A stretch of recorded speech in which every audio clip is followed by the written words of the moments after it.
Education Association requesting that the association be recognized as a representative organization for the negotiating unit, and has determined that the Education Association does represent the majority of the teachers within that unit.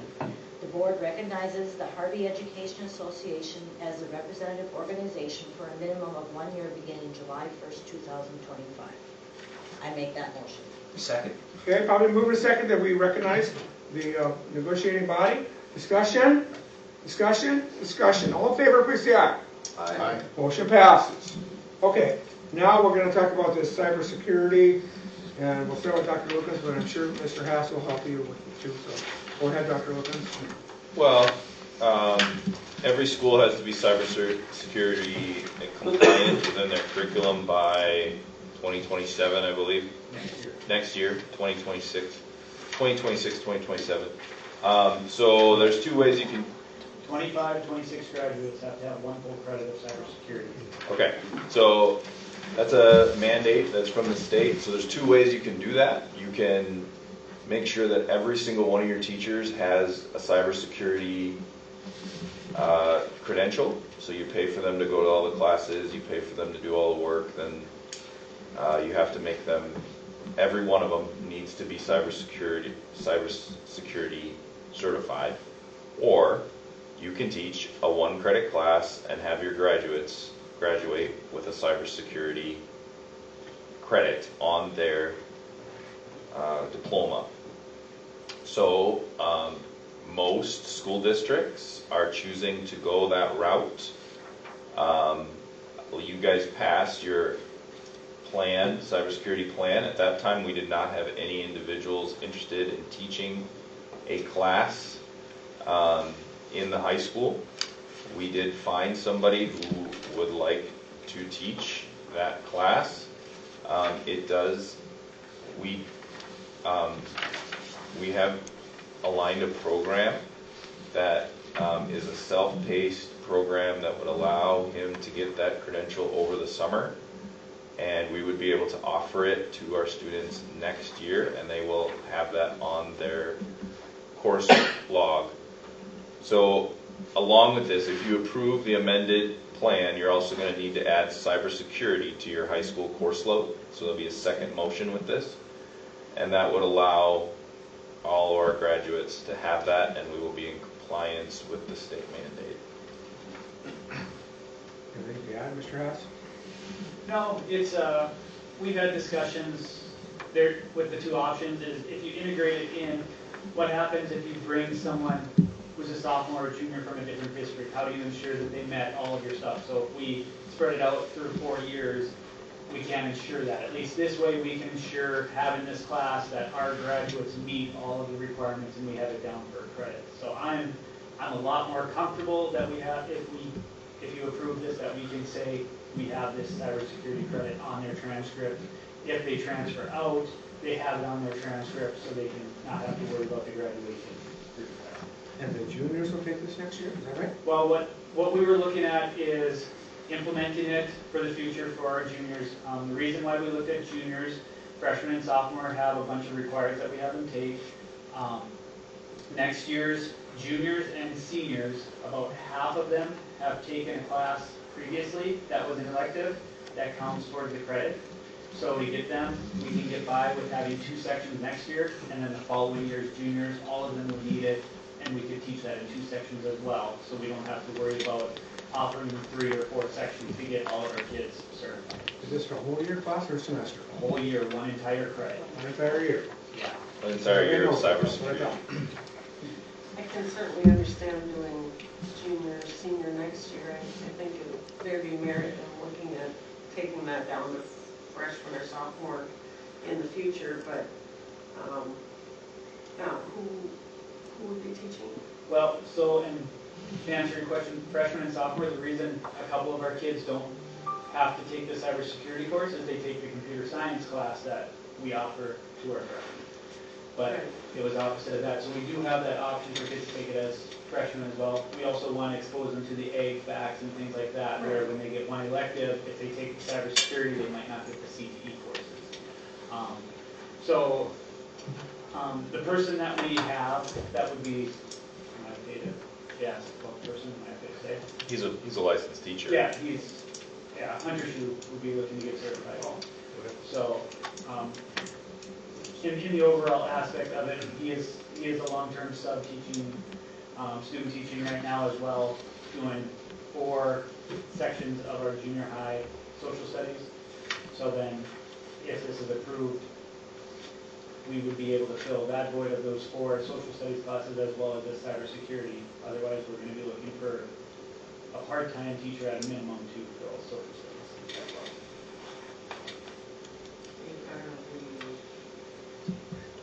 No, I guess we don't have to make a motion to. Need to move to amend your cybersecurity plan. And then I First we have amend this, and then after that, then we have to add the course. to add the course, yes. Well, I would move that we approve the amendments to our cybersecurity integration plan. Okay, is there a second to move the amendment to our cybersecurity plan? Second? Okay, moved by Spencer, second by James. Discussion? All in favor, please say aye. Aye. Okay, now we need a motion to add this class. I'll move to add it as a class to our high school course. Okay? Spencer, move to, we add a 1-year class, cybersecurity at the high school level. Is there a second? James, okay? Probably moving in second that we add a high school class to cybersecurity at the high school level. Discussion? Does this, what does this do to our policy though? We have to amend that, right, the policy that says what classes are required? Would that I be don't know something which we'd one have it to is. do, like with the upcoming handbook and all that? We'll have to be like. That's one in our course registration area. So we're making those. We'll have to update the Yep. policy. Okay, a good question. That will get taken care of by the handbook committee. Okay? Any other discussion? Discussion. All in favor then of adding a 1-credit cybersecurity class at the high school level, please say aye. Aye. All opposed? Okay, motion passes. Okay, now we're going to talk about this preschool.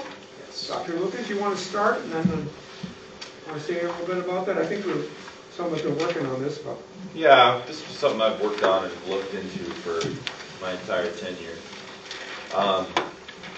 So preschool was something that was a standard from my high school principal days. That system had preschool. We had preschool in the other districts I've been in. So I've looked into funding it, and I've always been cautious about budget neutrality. How are you going to fund it when we're in such a tight crunch? So, you know, I have all the different options you have in front of you about how the funding works. There is state funding through HHS, but that requires an 8-to-1 teacher ratio, which is, the teacher is going to be licensed, so therefore they're going to be on your negotiated agreement, which the negotiated agreement doesn't necessarily account for an 8-to-1 ratio, right? So if you were to do half-day sections, say you had, you know, somebody told me today that we're looking at around 30 for our kindergarten class next year. I've heard 36. I mean, so between 30 and 36 next year. So say you have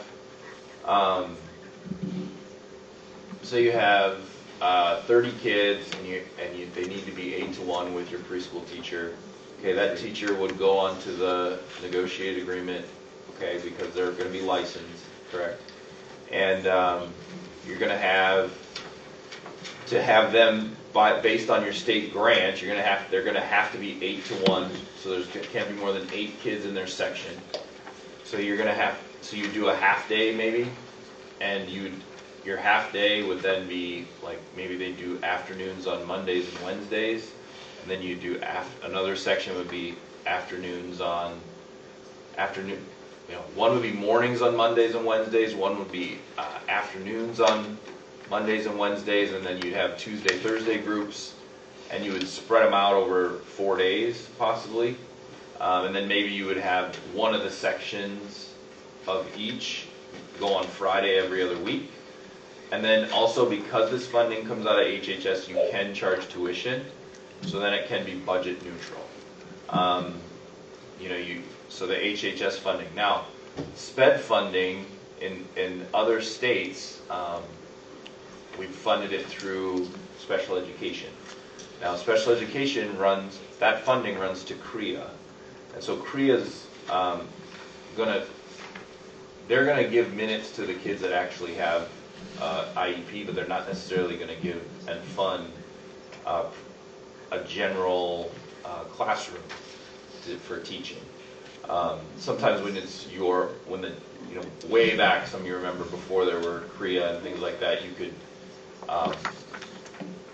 fund your special education preschool room because you can write the grant so that the special ed kids are learning from your general ed kids, and so you write the grant like that so the special ed funding can fund your teacher. But that can't happen in North Dakota the way it's currently structured. So you're going to have to use general fund dollars, or you're going to have to do tuition, or you're going to have to do something like that to make it budget neutral. Because HHS funding is not necessarily going to cover everything the way you'd like it. I got a call from just the other day from this Allison Dreesen that runs Head Start, and she talked about some things, and she said that she recommended that we go to Rugby to tour what they do, and because that would give us a really good idea of how to step forward, and she gave me some really good ideas. And so I think that's some things we have to look at. We're just in the planning stages of this. I think it's a wonderful idea. I think it's something we need to look at. I do not see it happening in the next year, but I think it's something that we need to really aggressively look at and maybe implement in the year following. I'm going to open it up to anybody else have any questions, discussion? Well, the reason Robbie and I talked pretty extensively about this a couple times is, from people with kids in that age, I hear this all the time from people, and even, whether it's Carrington, Rugby, Fezzen, Bowdoin, all has public pre-K, and we don't. And I think that even if there was some sort of monetary contribution that we put into it as just like a school, I'm always happy to get grant dollars and to see how we can make it the most friendly on the budget, but I also think it's a worthwhile thing to have here. I think that it's incredibly worthwhile, so I think it's completely worthy of pursuit. Yeah, I do agree that we should check out some other ones and different things, and I think I did talk to Trista the other day with CREA side, and she said that she'd be willing to come in April and maybe talk to them. I think they are also doing the preschool Gear Up is coming too. I just seen that was Kindergarten Roundup. Kindergarten Roundup, I should say. So, I mean, that's kindergarten, but I mean, we could kind of see. I think that's, so what I'm hearing here, everybody, I don't want a motion tonight. No. But what I'm hearing is that we need to aggressively look at this and explore it and find our options to see if it's something that fits our school. Okay? Everybody okay with that? Nancy, do you have anything to add? No? You do, but you're not going to say it, right? Okay. All right. But I again, with an open mind, I guess it's something that's brought up by some constituents, so then we need to explore it if it's being asked to be explored. Correct? Everybody okay with that? Okay. All right. Then let's go to the district calendar. So in your packet was the survey data. I just brought forward the data and then altered the calendar according to the survey. And you can see that the calendar data showed that they wanted to add 2 days in August, and they did not. They wanted to have a long 16-day Christmas break. So we edited it accordingly, just so you're aware of it. I know some of the math. We don't have to pass this tonight again, but just so we have this draft out there, we need to put this out. I think we're pretty stuck on this. I did get the professional development days set, so those are set. Then I see that when you had the PD would be that Thursday, Friday before then, right? Yes. I didn't, I got Pheasant and Bowden's calendar, and I haven't had a chance to go through it yet. I have heard expressed, a lot of people are like, it sure would be nice if our calendars could match. They don't need to be matched exactly, I don't think, but being matched more closely, I think would be appreciated by a lot of people. if that would be possible. I don't want to do that. One other thing that I heard was that maybe a full week, that first week in August isn't ideal. If you back that off by one day, if there's a shuffle that could happen. I don't know, I didn't look for a date either. We did do that on the survey. I mean, that was a close vote. I mean, it was a close vote. We asked, do you want to add 2 days? Do you want to split a day? Do you want to take it? We gave a couple different options about where you could put the day. And it was a close vote, but the majority wanted to add 2 days in August. Now, I would agree, me as an elementary background, I would like not to start on a Monday, but I mean, we did do the survey, we did have 40, almost 50% well, it was just certified staff that I gave it to, and hourly, so we're looking at about 2/3 response on the survey. So it was over 40 responses. The obvious thing to me is that the extended Christmas break is one, because that's pretty big. So I think that has to be granted, and then after that we can work around it. But that to me is, in my old teaching days, I would have voted yes on that as well. So it would start the 18th? Yep. That's over here. I can alter all that if you want. I just put that in, so I might have not missed some of those dates on the side. Okay, is there any other input? I'm taking we're going to accept this calendar in April. Yeah. We'll accept the calendar in April. And so again, if you have any input and Vanessa wants to look at those dates, that's fine. So we will bring this up on our April calendar, and I think we need to pass this at the April meeting. Right. So we know where we stand. Everybody good with that? Vanessa, you good with that? When's that James? When's that first football game? That weekend after that, at Edgeley, the 22nd. Yeah, but you know, I don't want to jump in, but the question for like why Fezda and Muscat is, I know the last few years we kind of tried, but they won't take time off during wrestling time. And they want different things that they go to, and then they only take one day for basketball. And I don't understand that. I shouldn't speak out of turn here, but I subbed over there the day of wrestling, and they were missing all kinds of kids. Yes, exactly. So But, anyway, that's not our worry. Our worry is Harvey. I would say we have reached out to them Yeah, we've tried. quite a bit over the last 2 years. This year I tried a little bit, didn't get a lot of response, so then I just set it up the way we had it, and then we worked on our own data. I think they've tried before. I think people have told me they've tried before, and it just isn't necessarily something that works out. How do you think that's the same day off in February on this calendar that we use? Okay, good. And we don't want to give up our wrestling, so we got we to stay with that. We had to before, but now we have, we're having to take some of the other days away. Now there's only one this year in February. Okay.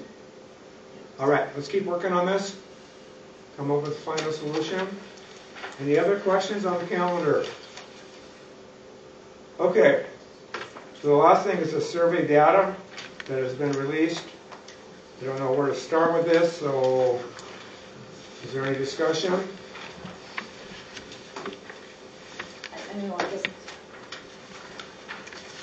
I've read it. I'd like to look over it some more. We haven't did our, this is just an idea I thought of last night. We haven't did our retreat this year. Would that be a good place to start? Because then some of it, like some of the suggestions, whether it's curriculum or whatever, would be a good thing that we could say, well then, leadership committee would get that started and, some other things. I just thought that'd be a good time to sit down and put things into categories or chunks or, or whatever or something. And, if we could do that. I know you two will probably want it soon. Hoping to get out and get going. But I think the retreat's a good idea. After reading this, I spent an hour reading this today, And there are some really good thoughts here that, some soul searching for all of us, that we have to sit down and say, how as a board can we improve? How can we improve things? I think there's things we can do. I think that, I think we're trying, but I still think that everybody always can improve, no matter how old you are. And I'm the oldest one on this table, so I will say that I definitely need to improve and learn the new things too. So I think the retreat is a good idea. Does anybody want to talk about anything at this meeting, or you just want to kind of wait? Or The only thing I would say that was really standout-ish was is the section where it talked about input on vision and process improvement, and rarely was a word that was really, really commonplace. And so one of the things that was standout-ish to me is getting that remedy to where we come up with some sort of plan to where we have, whether it's strategic planning for our future goals and what we want to do, is having more intense involvement with other staff members. I'm a big, I'm a big believer in the Deming philosophy, which is a continual improvement philosophy, and it's always this idea that, like, nobody's going to be better at managing a specific teacher's classroom than that teacher. They're the expert there, and so their opinions and their feedback is tremendously valuable and important for everyone. And so I think that we can really take a serious look at that. But other than that, for the rest, I agree. I think that I read through it, but I'd like to read through it more, and I'd like to get in depth about it. But that was one thing that was really standout-ish to me, was that was pretty clear to me. That's all My favorite response was the one that said, "I really appreciate the chance to communicate and hope all responses are considered." It's my favorite response to the whole thing. It's like, breath of fresh air.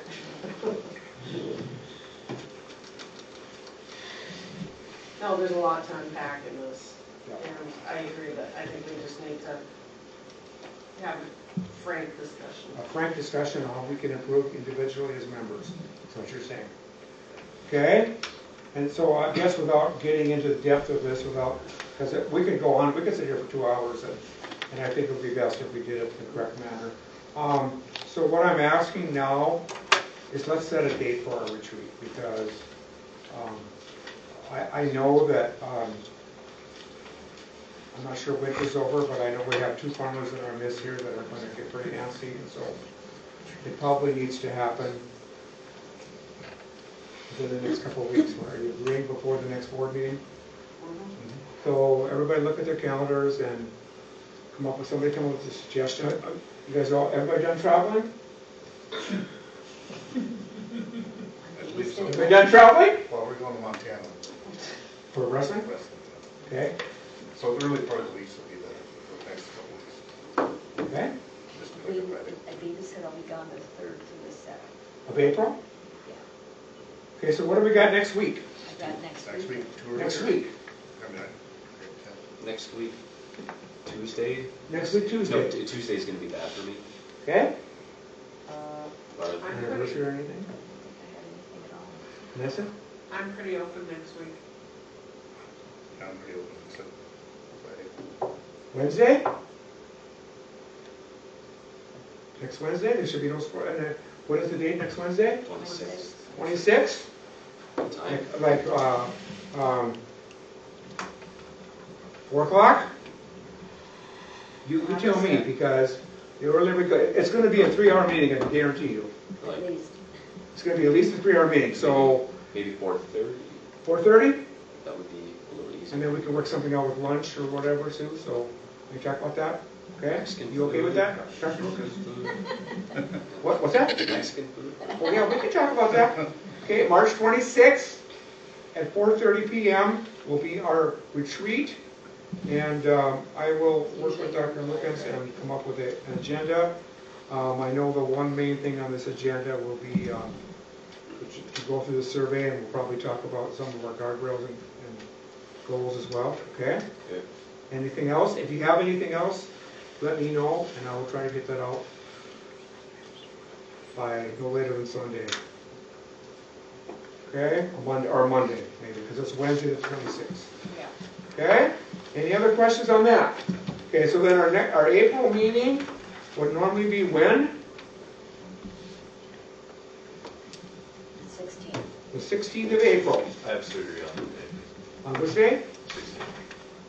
Okay, It's the same one I've kicked back since November.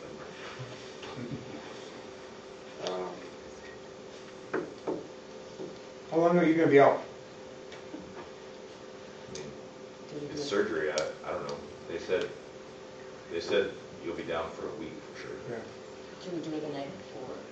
Do it the night before, or that? 15th is a state visit for Cosmo. Oh, Oh. yeah. I'd have to miss.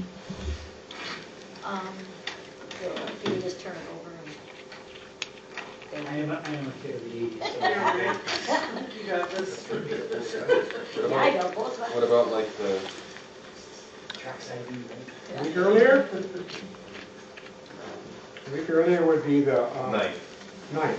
That would allow, I mean, you don't want to ever go earlier than that, because then the business office will can get more bills out and get everything out for you guys. But I think the 9th is usually doable for most. Any objections to the 9th? Vanessa, you're looking? I'll be done by then. There's city council that night, but I'll be done by then. They've been quick now too anyways. That's okay, actually. That's actually better than the following Wednesday. Better than 16th. Yeah. Okay. James? All right, so what I'm hearing is we're setting our April board meeting for April 9th at 7 p.m. Okay. Everybody good at that? April 9th at 7 p.m. Mr. President, I hate to be out of order, but when we wanted to add stuff to the agenda, I forgot something, and I would like to ask if I could add one last thing before we adjourn. I can refuse. It's a good one. It'll be quick too. Okay, go ahead. So I wanted to add something about Mr. Doctor's 6th grade community project. Their community project, I got to hear from them this week, excuse me, and their project is centered around our playground equipment at the elementary school. And I really commended that there's a group of kids who are doing a tremendous job at working together to work on a common goal. I even made the comment that I think they do it better than us adults sometimes. And the one thing got me thinking, it's like, the playground equipment that they had referenced some real problems with is our property. It's our assets, it's on our books, we own it. I think we're responsible for taking care of it then. So I would make a motion that with Mr. Doctor's 6th grade class, whatever amount of money they raise, we match it dollar for dollar as a gift to their project. So if they raise $30,000, we'll give them $30,000. That'd come out of the building fund. Okay, there's been a motion. Is there a second to that motion? That's my motion. Is there a second to that motion? I mean, the second to the motion will only allow discussion. I'll second. Okay, James is going to second that to allow discussion. And I think we're going to have discussion. So, is there any discussion? I agree that we own it, but I worry that, okay, so the next thing that comes along, we're gonna have to match dollar for dollar the next time somebody's doing a project in our. I don't know, I'm trying to think of years down the road here. Sure. You know, I think it's, a lot of it was raised too, even when we did get it the first time. I think there was, if I remember right, when we first got it, I think there was a grant and some of the, even the maintenance since that has been done with some projects too, so. I can't remember. I need to think about it. They referenced broken equipment, vandalized equipment, our tube that they climb and I guess could fall at any moment. They want to maybe do some things to that dirt patch where I used to play football, so that hit close to home. I remember getting scraped up pretty good there, and if we could mitigate some of that, I think that's nice. But ultimately, I don't know, that's just kind of my philosophy. It's like, well, it's our property. To me, it would seem pretty it would seem wrong that we'd let our sixth graders take care of our property instead of us. That's my thoughts. Can I jump